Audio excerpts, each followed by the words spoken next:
Welcome to She Said, She Said's podcast, which is a broadcast only of rock and roll comparisons and contrasts. I am Lenea Stagg, your culinary chef and author of the Recipe Records cookbook series. It's a series of 4 rock and roll cookbooks that mix and blend rock history, facts, trivia, and photos with delicious and easy-to-prepare recipes that are themed around music genres and bands and artists. If you love music from the 60s through the 90s, you'll love Recipe Records. There's a book for every music preference.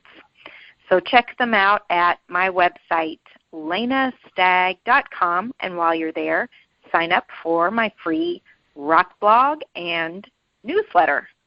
Hey guys, I am Jude Southerland Kessler, author of the John Lennon series, a proposed 9-volume expanded biography that chronicles, of course, the life of John Lennon. And if you talk about John, you cannot help but talk about his wonderful mates, the Beatles. It's presented to the reader in a researched and documented narrative historical format. So you read it as a story, but everything is heavily researched and documented. The latest volume in the series, Should Have Known Better, takes you through that amazingly crazy whirlwind year of 1964, the year of Beatlemania. You'll ride along with the lads as they make A Hard Day's Night, and then they go on that world tour that our guest today is going to talk about. Very significant world tour, their first one. Then they hit North America, Canada, and the U.S. for that over a month tour of the States and Canada. They come right back and make Beatles for Sale, set out on the autumn UK tour. It's a crazy year. Check out Should Have Known Better on my website at johnlennonseries.com. And you won't regret it. It is a fantastic book, and I read it 3 times, and I really, really love it. I know that if you are a Beatles fan, and you wouldn't necessarily have to be just a John fan, but any fan is going to just be hanging on every word of this book. It's terrific. So make sure you go to our website and sign up for the newsletter. So when you go to our website, a little box comes up, and you just enter in your email address, and we will keep you abreast of our speaking engagements and book signings, and from time to time we'll send you coupons and discounts. Everyone loves those. Yeah, but we probably won't be doing any of that for the next few days because Lanea and I are co-chairs for Beatles at the Ridge, Authors and Artists Symposium, which is coming up in just 22 days. Oh, my gosh, September 20th and 21st in Walnut Ridge, Arkansas. Now, this is a free, F-R-E-E, free, 2-day Beatles Symposium featuring some of the most respected Beatles experts and authors from all across the United States.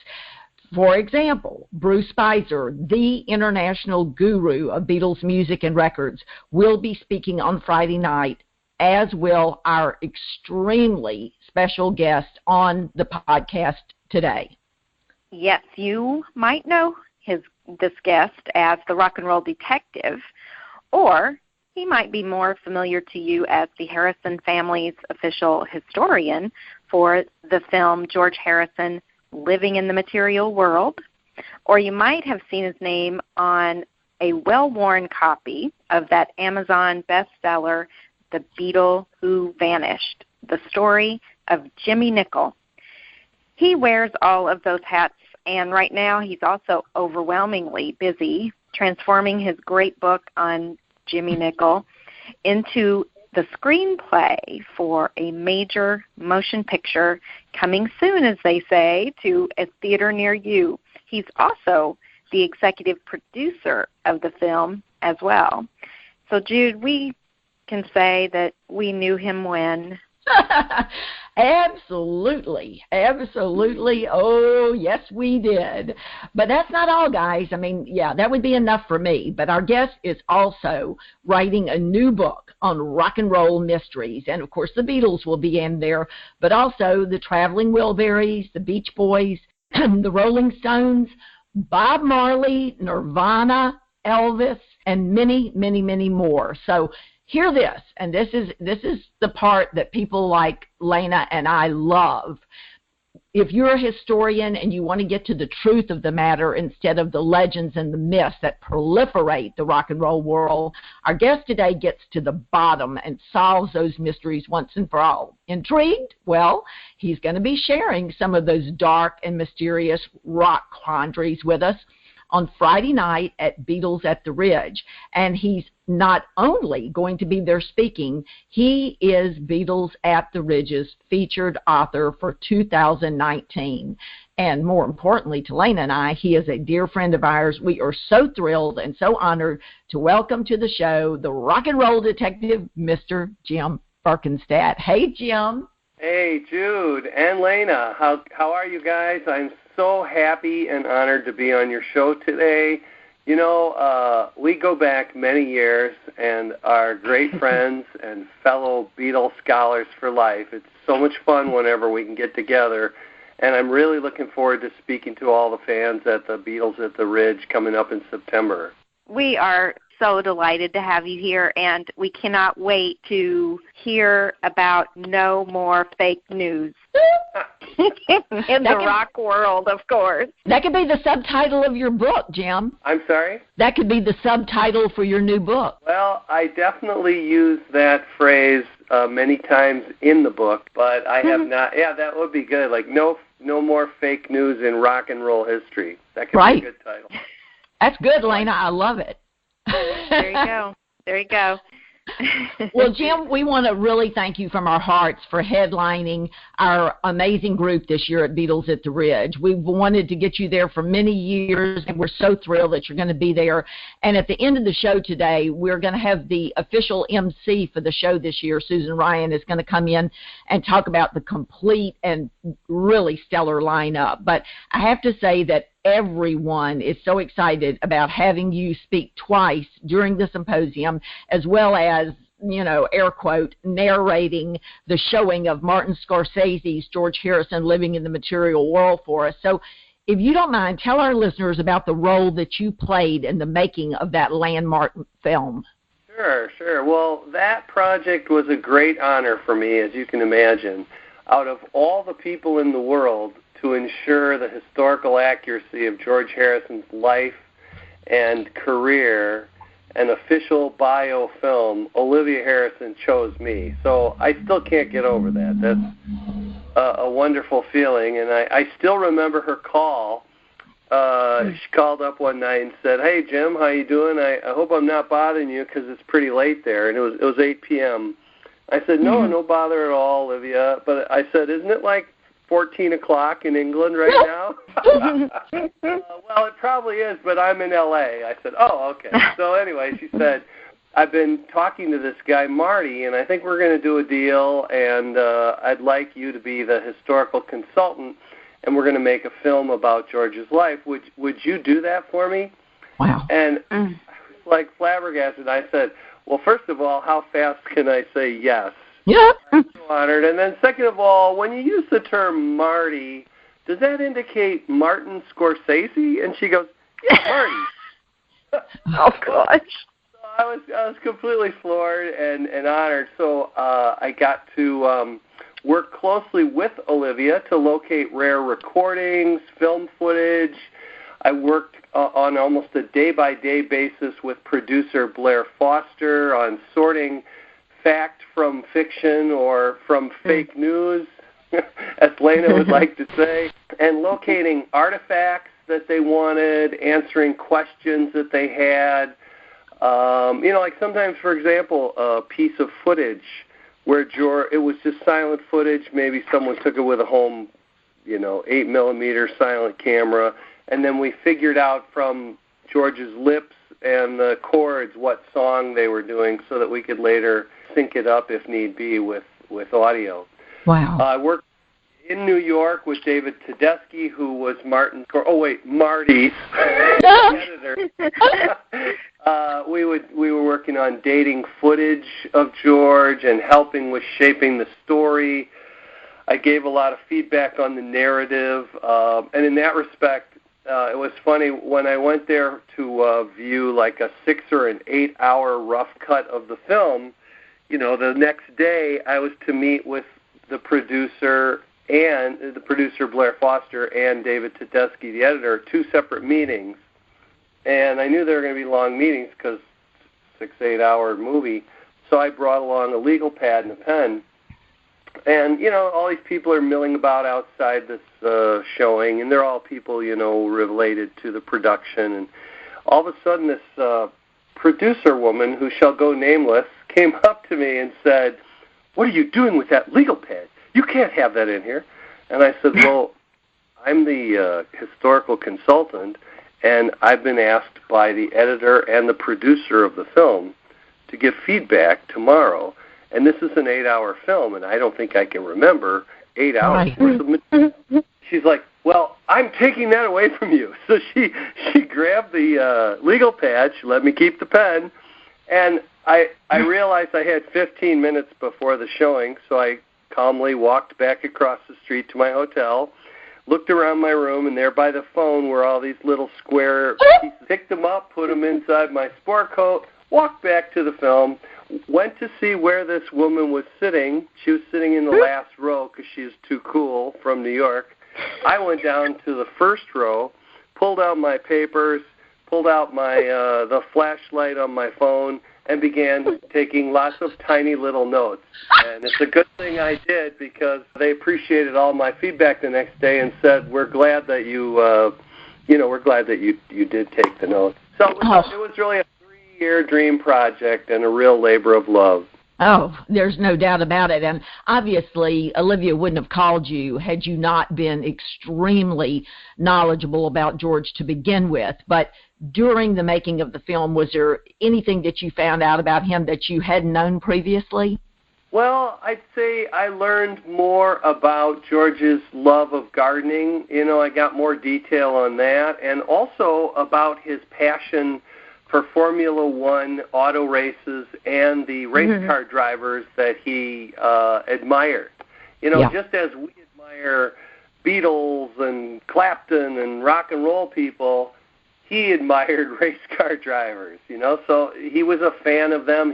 For us to go backstage, he got to go into the pits, you know, and meet his heroes. So it was really kind of interesting. And in fact, George Harrison's choice of Nelson Wilbury, the name he used in the first Traveling Wilburys album, found its origin in his hobby of following Formula One race car drivers in competitions.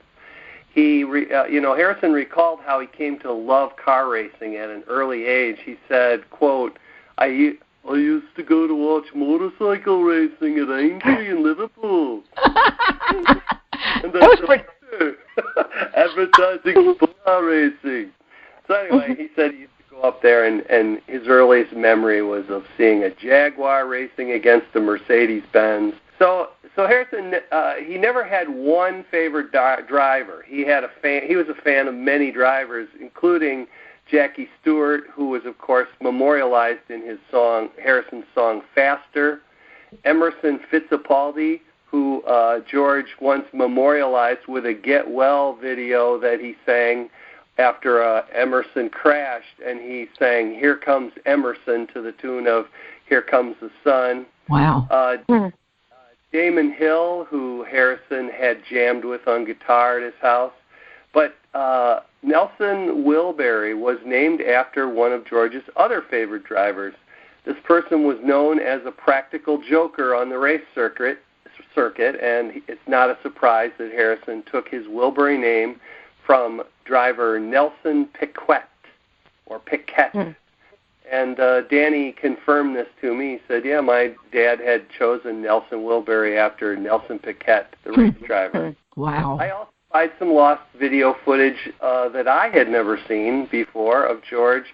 And what we did was we looked at his clothing. He was wearing the Cracker Box Palace vest. his hairstyle. So I was able to pinpoint the era of newly found footage that even I had never seen, but it's because it had never been broadcast. It had gone into the wrong film can and was mislabeled with something completely different. How long did it take you to do that? How long did you work on the project? I think it was about 3 years from start to finish. Wow, that is unbelievably, you are living the dream, man. You are living the dream. I still am the dream. You are. Being on this podcast is still living the dream. Oh, thank you so much. Well, yes. in the opening, I alluded to the new book that you're working on, and I know because you and I talked when I was in New Orleans a couple of years ago, you were working on it. So you're doing this great new book on rock and roll mysteries, and I know you're not really going to be addressing that topic specifically while you're at the Ridge, but give our listeners a quick overview of what your new book is going to be about, and if you know when it might be coming out, we'd love to know that as well. Well, I'm just finishing it up. I think I'm just finishing the last chapter, unless another really cool mystery falls into my lap. And then my editor and I will go through it one more time, all the way through the whole thing, make sure it's clean. And then I'll probably first pitch it to a couple of publishers I know, and after they foolishly reject it, I'll then sell another 30,000 copies all on my own. So we'll see. I'll definitely let you guys know when it comes out and how it's coming out. But in the meantime, it is a book of musical mysteries. It examines the secrets, myths, legends, hoaxes, and wildly inexplicable events that are just such an intriguing part of rock and roll. And as the rock and roll detective, I've spent decades researching the mysteries hidden within music and the urban legends about the people who made the music. In many cases, stories were hastily prepared or even fabricated by the media. Imagine that. And just as often, these stories sort of then become frozen in time, and then they're mired in a hasty or flawed conclusion. And so it just keeps getting passed on as the wrong story. So many mysteries still exist in rock for the simple reason also that many survivors and eyewitnesses have never either spoken out or have never been asked the tough questions until now. I travel back in time to the 1950s to uncover who really discovered Elvis Presley.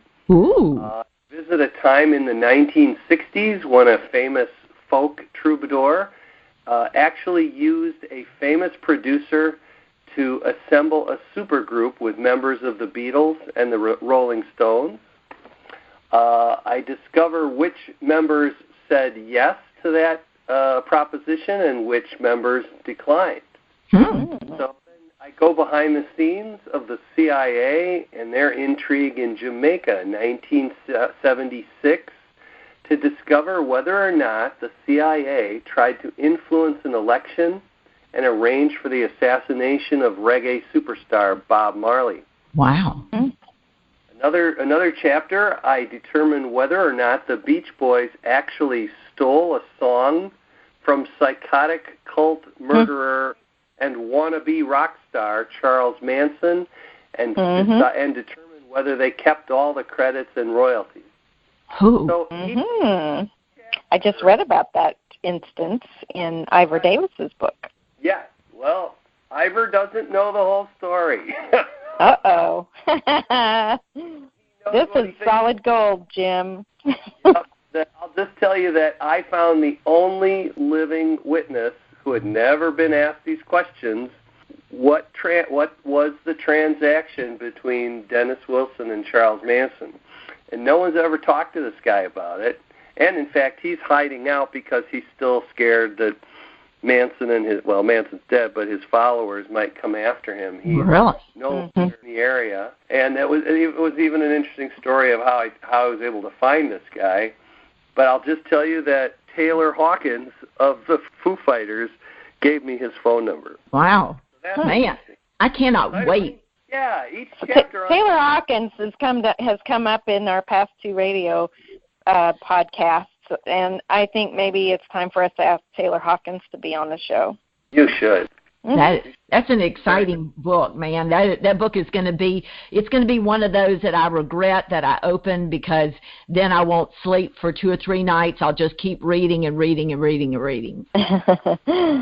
The way I wrote it was so that, after you finish a chapter, you can go to bed and then you've got another chapter the next night. Yeah, that sounds great, man. Well, a more important thing that you're doing, if I look at it that way, is that yay, you're headed to Walnut Ridge, Arkansas on September the 20th and 21st to be our one and only featured author for Beatles at the Ridge, after wanting you there for years. Woohoo! So our theme this year is Beatles memorabilia, and you actually have quite a few large pieces of memorabilia that you'll be talking about during your presentation on Friday night, showing us great photos and giving us stories about those. So tell us about just one of those items. Give us a little bit of a sneak peek. Well, I'm really looking forward to sharing my experiences Friday night at the Beatles at the Ridge and speaking about collecting and authenticating high-end collectibles with those folks there. My speech is called The Pleasures and Perils of Collecting High-End Beatles Memorabilia. And one of the items I speak about is actually a lesson in caution.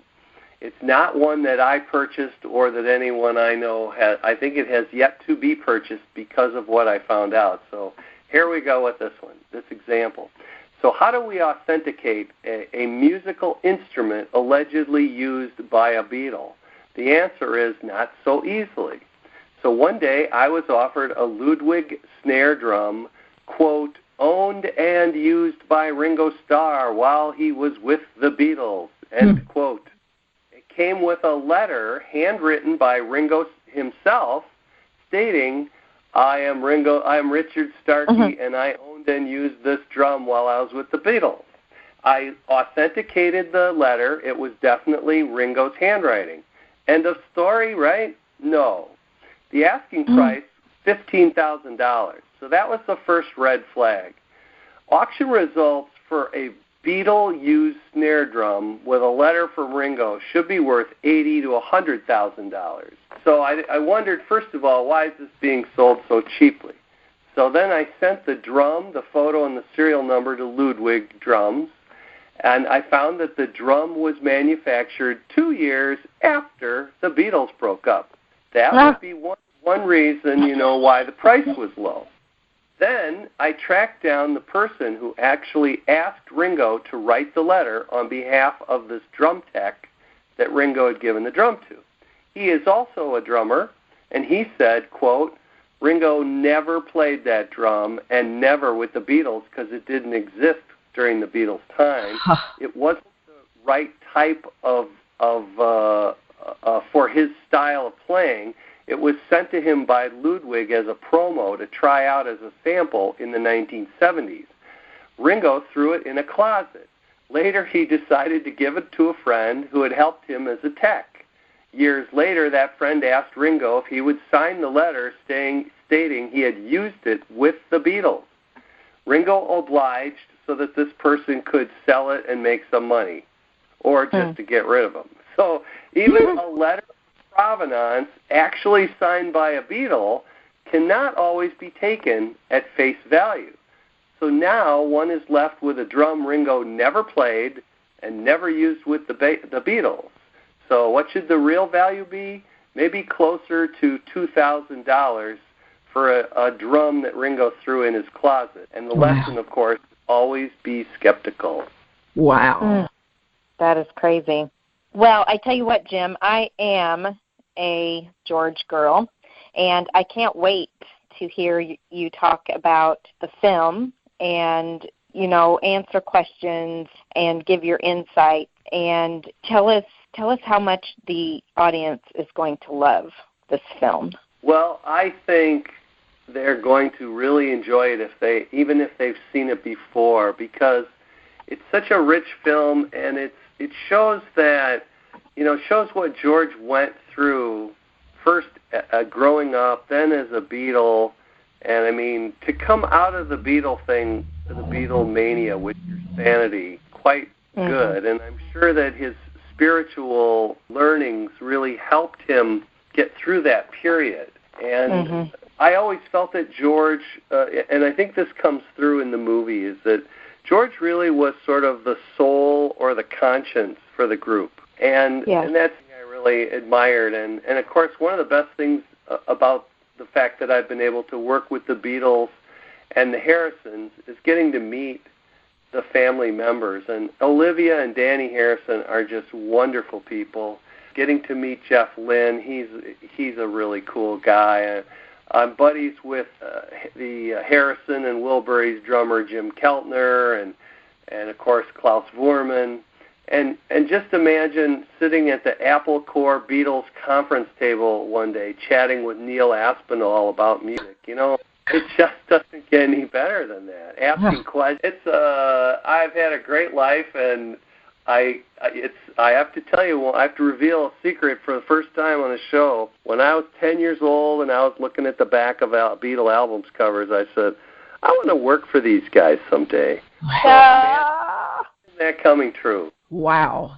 That is amazing. That is amazing. You're inspirational for everyone that does actually have a dream like that when they're a young child. That's super cool. Follow their passion. Yeah. Absolutely.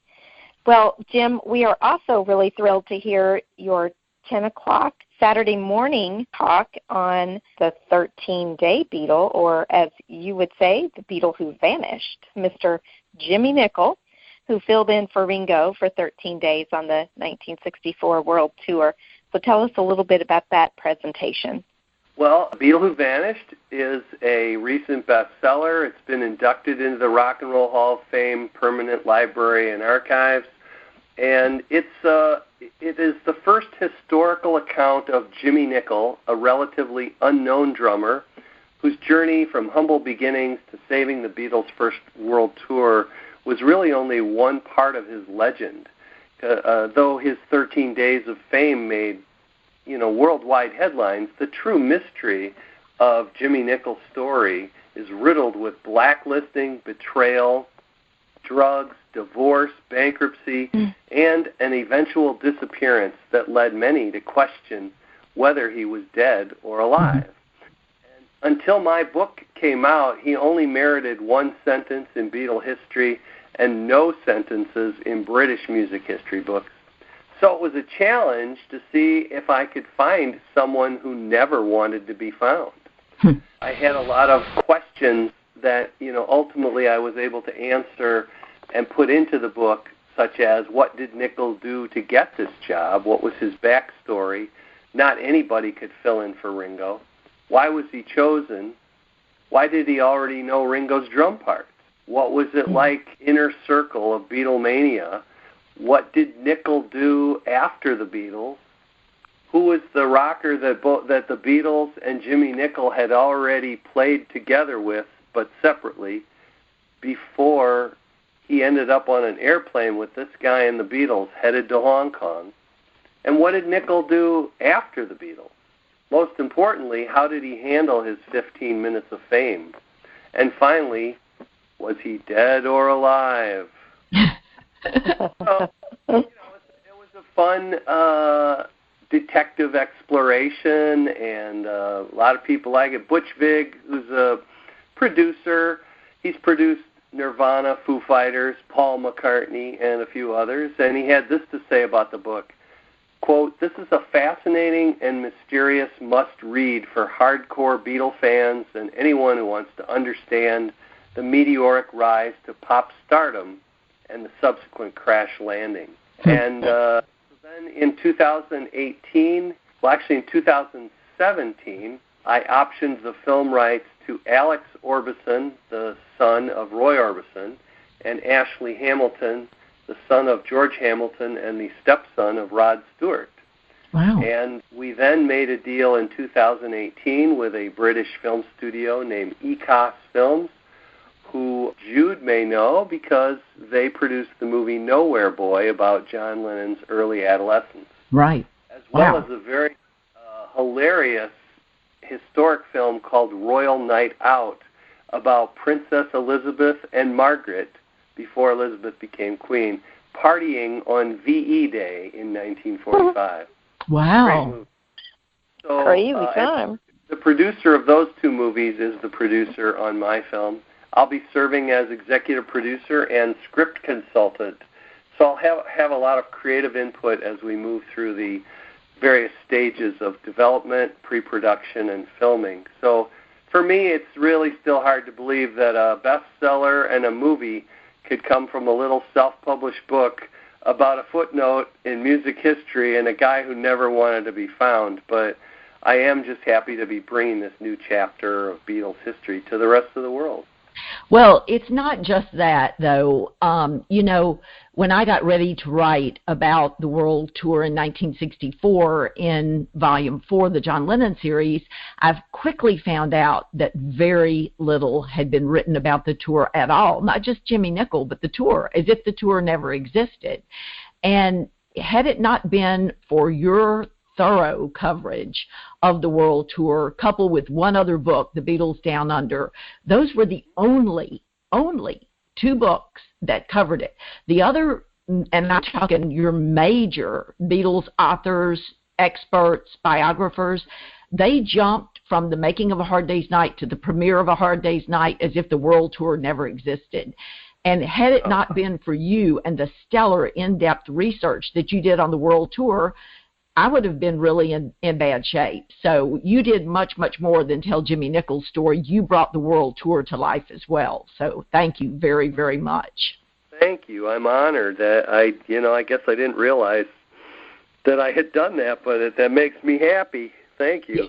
Yeah, it is amazing. People need to read that book. I mean, it's just a gap in Beatles history, but you filled it in, and you filled it in thoroughly and very, very well. So I have to tell all the people who are listening, not only people in Walnut Ridge, but all around the area, you have got to come out and hear Jim speak. We are so blessed that he's going to be speaking twice, plus narrating the film. So if you're living in Texas, Tennessee, Louisiana, Arkansas, Missouri, Mississippi, Walnut Ridge is just a hop, skip, and a jump from you.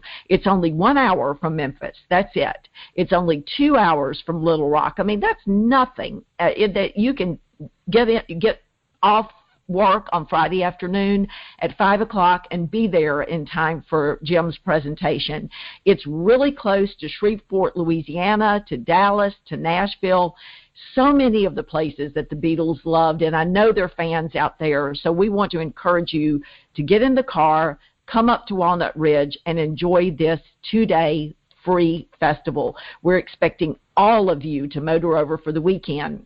This is your official invitation to join us. You'll be able to buy Jim's book and get him to sign it for you and personalize it. You'll be able to talk with him about this upcoming film of his. You'll get to sit with him. What a rare opportunity to sit with the official historian and watch George Harrison living in the material world. And he's going to share his insights with us, not only on the film, but on some rare Beatles mysteries and collectibles.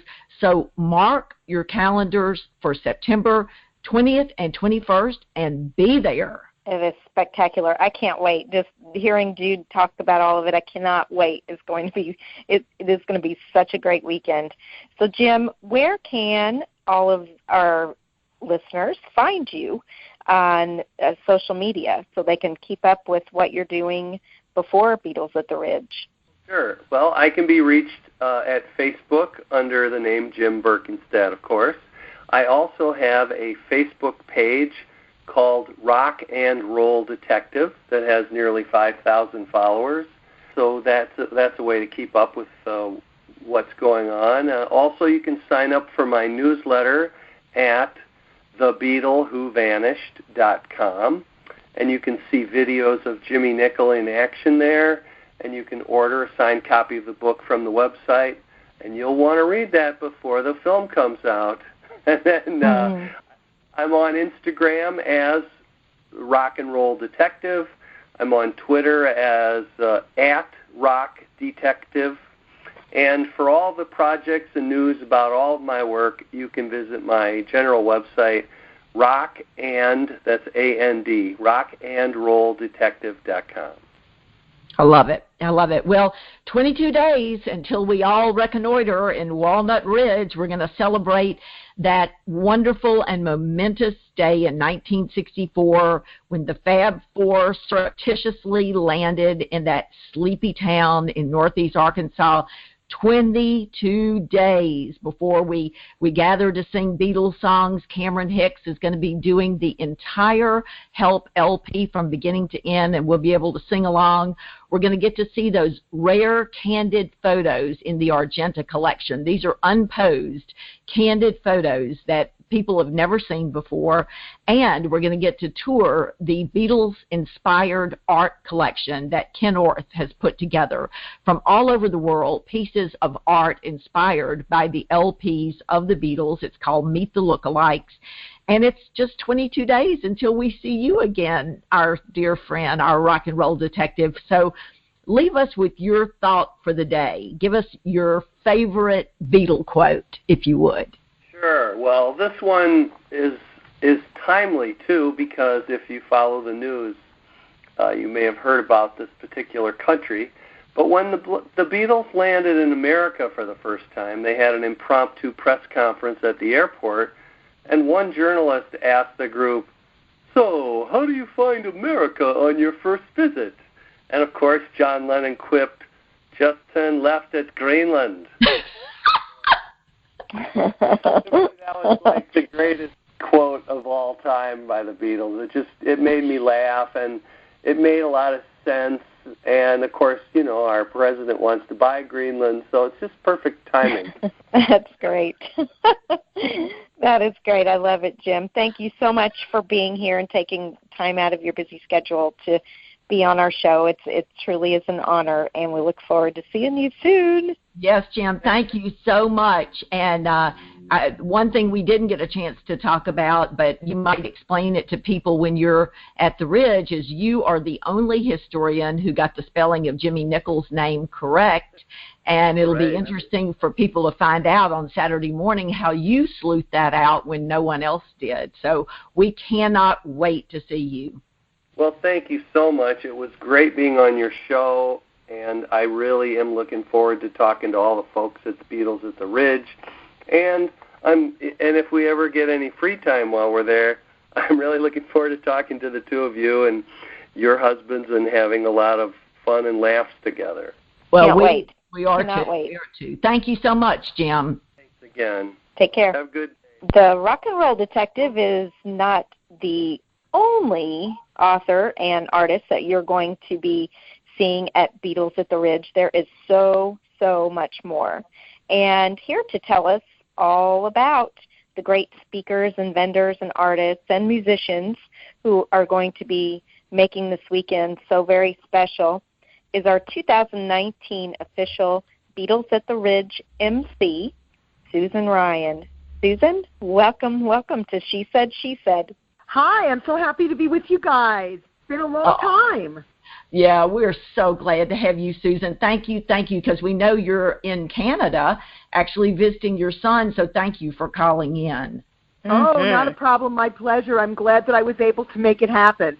Well, you know, for years I have been trying to get you to the Ridge, and both Lanea and I have always admired the incredible work you do at the Fest for Beatles fans. In fact, you know my story. I saw you on the stage at the Fest years ago and said, someday I'm going to be like Susan Ryan. So I always wanted to do exactly what you do, and I have to tell our listeners that for this year, Susan, for the first time, was a major MC at the Fest. She interviewed both groups of authors on Friday night, and I don't know when I have seen anybody do the thorough job that you did. It was remarkable. So thank you. You're really, really good. And we are thrilled that you're going to be able to take some time off from your Fab Four NYC walking tours of famous Beatles places and hangouts and places that the Beatles frequented around Manhattan to come and serve as our official MC of Beatles at the Ridge. We are chuffed, as they say in Liverpool. So as our welcoming hostess, tell our listeners a little bit about the authors who are going to be participating in the Ridge this year. Well, we're going to have a lot of authors at the Ridge this year. We're going to, starting with Terry Crane, who has a new book on U.S. Beatles memorabilia. We have Patricia Gallo-Stenman, who is the author of Diary of a Beatlemaniac, and she's also going to be showcasing her Beatles collection. We've got a couple of other authors as well. We've got Jim Berkenstadt, of course, who's going to be talking about various projects that he has. We've got Ken Orth, who is actually an artist, and he's got a collection called Meet the Lookalikes, which is art pieces and album covers and other art that is inspired by the Beatles. And he's got a special exhibit about the 50th anniversary of Abbey Road that he's going to be showing. My husband, Jim Ryan, is not going to be speaking, but he's going to be there with his book of fiction stories about the Beatles that are all alternate history type stories. I think you'll be interested in that. And we also have Terry Whitney, the rock and rhymer, who's they're going to be there with her poetry. And last but very much not least, we have Sarah Schmidt, who has been at the Ridge many times and is this year going to be discussing a new book that she's working on about the U.S. Beatles fan clubs. Yeah, so she's got this new book that's coming out, and she's very excited. She spoke a little bit about it at the fest, and everybody was really excited to hear about her project. So it's going to be really exciting. And Sarah is actually opening the Beatles at Ridge for us. So if you're there early, you'll hear Sarah talking about her new book. Yeah, I'm just jumping in here real quickly, and I'll hand it back to Lanea. But last night, Sarah and Terry and Patty and I started comparing notes on the memorabilia that we're going to be bringing, and some of the things that are going to be there, people will have never seen before. And I'll just give you an example. I'm bringing John Lennon's forks from the Electra 2 off of the 1964 North American tour, as well as a booze bottle that Paul swiped from the galley on the Electra 2 and was purloined by the stewardess because she thought that Paul was too young to have alcoholic beverages, which of course he wasn't. But he had already emptied the bottle and sealed it, closed it back up. So I'm bringing that. We've got a lot of very rare signed pieces, so I think people they're gonna go nuts. So anyway, I just wanted to so absolutely exciting. Yeah, absolutely, really exciting to see all this stuff. And we have a late addition to our lineup, the fantastic Bruce Spicer. Do you have information on Bruce's new book, Susan? Well, Bruce, I don't have too much information on it. Bruce actually last year, a couple of years ago, did a book about Sgt. Pepper, and this year he's got a book about Abbey Road, but he's going to be bringing copies with him and discussing. He's the keynote speaker, so he's going to be talking about his book and about the 50th anniversary of Abbey Road. This is a very big year with 50 years of Abbey Road, so it's really going to be, discussing a lot of interesting stuff, and it'll be very exciting. I think people will be, Bruce's books are, they're renowned. And yeah, they're very scholarly. Exactly. And for him to be, showcasing a new book at the Ridge is very exciting, and people who are really into it are going to just love hearing what he has to say. Yeah, last time he was at the Ridge, he gave a spectacular presentation. It just made your face hurt. You were smiling so much. It was really terrific. So we're really looking forward to that. And besides having Louise Harrison's band, Liverpool Legends, perform on Saturday night, we also have our own team star, Cameron Hicks, performing in the studio on Main Street on Friday afternoon, right, Susan? Yes, Friday afternoon from 3:30 to 4:15, Cameron is going to be doing a musical performance of the entire Help LP. Now, those of you who've been to the Ridge before know what a talented performer Cameron is. He's a great guy. He's a great kid. I was fortunate enough to meet him and his parents when they came to New York a few years ago and took them on my tour and took them out for dinner. And Cameron's just terrific and talented, and you're really in for a treat if you hear him perform because he's amazing. He really is. Yes, so sincere and sweet and loves the Beatles so much. And I have to say that, John Lennon loved New York City so much, and he made it his home and really felt that that's where he belonged. So we feel like having Susan and Jim there this year is going to give us that New York City connection, and you will fall in love with the Ryans. Susan is going to bring so much life to Beatles at the Ridge. And we're really thrilled, Susan, that you're going to be with us. So thank you for making the trek, because you're going to trek all the way across country to get there, aren't you? We are. We're driving from New York. We're actually making it a bit of a vacation. We're going to stop on the way in Ohio to visit some friends and family. So we're taking a little trip before we get to the Ridge. But my husband and I actually spent some time in Arkansas on our honeymoon 23 years ago. But we haven't been back since. So we're going back, and we loved it. We had a wonderful time. We were in western Arkansas. We went to Eureka Springs for our honeymoon. But we're very excited to be going to Walnut Ridge this year, because we haven't been back to Arkansas since we got married, and we know what a wonderful place it is, and we're really excited to meet everyone and see people and have a great time. We've been trying to get to the Ridge for years, and finally are making it happen. Well, we are delighted, and I want to tell everyone who's considering whether they should come or not, other than the symposium, which is incredible and free, there is so much to hear and see and do in that town. They have created a guitar so large that it can be seen from outer space, and it tells you the story of the rock and roll highway as you walk around it. There is a life-size sculpture of the Beatles crossing Abbey Road, which is a great photo op. There's wonderful barbecue to taste, cute little shops to visit, great Beatles vendors such as Bud Lovell, who has been for years a standard staple at the Fest for Beatles fans. Everybody adores Bud. And sweet Rita Lokerson with her Beatles clothing and jackets and blankets and jewelry, she's going to be there.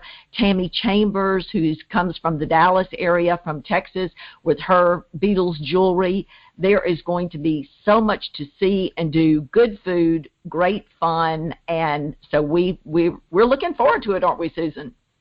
Very much so. I'm really excited to be part of Beatles at the Ridge this year. You know, it's been in the works for so many years. I can't believe it's finally going to happen. So now I'm very excited that I'm going to be there and be able to participate.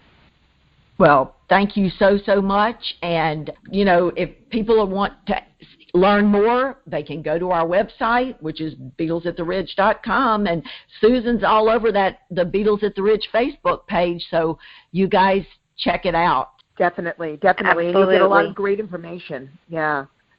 Absolutely. Well, only 22 more days, and then, Susan, you can drive your car down from New York City to Walnut Ridge, Arkansas, and we're going to twist and shout. And to all of you out there, get packing to join us September 20th and 21st in the studio in Walnut Ridge, Arkansas, for a free Beatles Festival and Symposium, Beatles at the Ridge. Doors are going to be open at noon on Friday with speakers all afternoon, and we'll close up around 8:30 that evening, and then all day Saturday from 8:30 a.m. till about 7:30 p.m., and we'll have wonderful presentations, films, fun, prizes. Oh, my gosh, you are not going to believe it. So until then, here's to food for thought, food for the soul, and food for the love of rock and roll. Thank you so much. Thank you, Susan. We appreciate your being here so much. We'll see y'all in Arkansas. And guys, ta-ra and shine on.